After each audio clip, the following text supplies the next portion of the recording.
মালবাজারে জাতীয় সড়কে দুর্ঘটনা রোধে গুরুত্বপূর্ণ উদ্যোগ নিল সড়ক কর্তৃপক্ষ।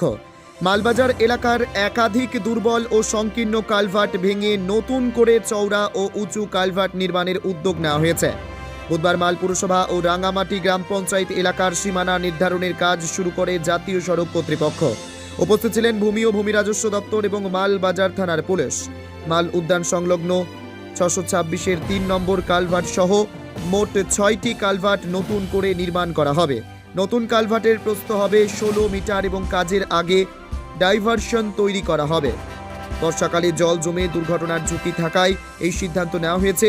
রাজা চা বাগান, ডামডিম বাঁশবাড়ি, ধোবিঝোড়া, কালীখোলা ও ওদলাবাড়ি এলাকায়ও কালভার্ট চওড়া করা হবে।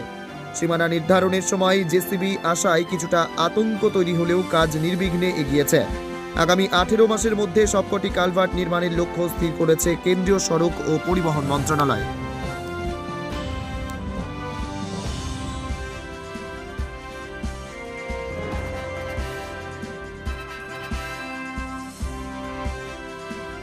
এখানে NH 17-এ দেখা যাচ্ছে ডিমার্কেশনের কাজ চলছে, কি বিষয় এটা একটু আপনাদেরকে বলুন। এখানে আমরা মেনলি যে ন্যারো এবং ডিলাপিলেটেড কালভার্ট যেগুলো আছে, যেগুলো মানে ড্যামেজড কালভার্ট এবং ন্যারো উইথ কম, সেইগুলো আমরা কনস্ট্রাকশন করছি।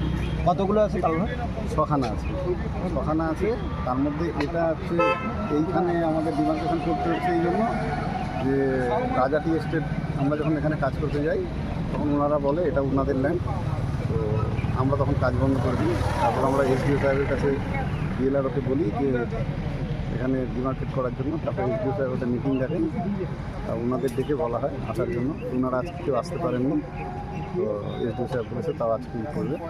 ওনার দারুণ সহযোগিতা আমরা পেলাম এজেন্সির মানে তরফ থেকে, ওনাকে ধন্যবাদ। টি গার্ডেনের তরফ থেকে কেউ আসেনি? না, টি গার্ডেন তো আমাদের সাথে অসহযোগিতা করছে, ওনারা মানে মানতে চাচ্ছেন না, কোনো কিছুতেই ওনারা রাজি না। সেক্ষেত্রে আমাদের ওনাদের সাথে কোনো ইস্যু নেই, আমরা আমাদের ল্যান্ডে কাজ করছি, সুতরাং আমাদের সাথে ওনাদের কোনো মানে মধ্যস্থতা বা কিছুর দরকার নেই। আমরা আমাদের অথরিটিকে দিয়ে, যে ল্যান্ড অথরিটি তাদের কোঅপারেশন পেলেই হলো। তারা আমাদের দারুণ কোঅপারেট করছেন। DLRO সাহেব, তাকে ধন্যবাদ।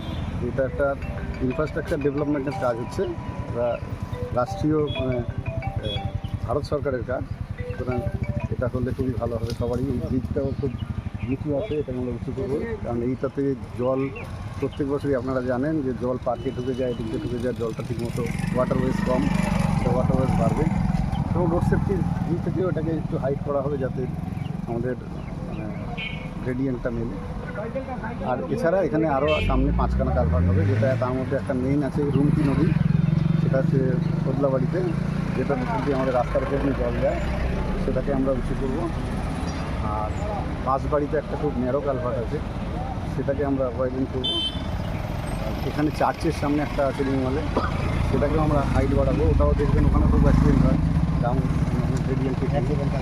তারপরে আর দুটো কালভার্ট আছে ডামডিমে, যেটা আছে একটা ধোবিঝোড়া আর একটা মুরকা। প্রত্যেকটা কালভার্টের মাপ একই রয়েছে, পৃথক আছে? পৃথক আছে।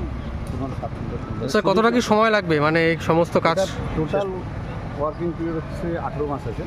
আমরা তার আগে শুধু কি হাইট হবে স্যার? এটা শুধু হাইট হবে নাকি ব্রিজটা মানে চওড়া হবে? কত ফিট চওড়া হবে ব্রিজটা? এখন হচ্ছে 16 মিটার হবে। 16 মিটার হবে টোটাল। স্যার, আপনার নাম পরিচয়? আমার নাম কিংসুর সামল, আমি মালবাজার NH 17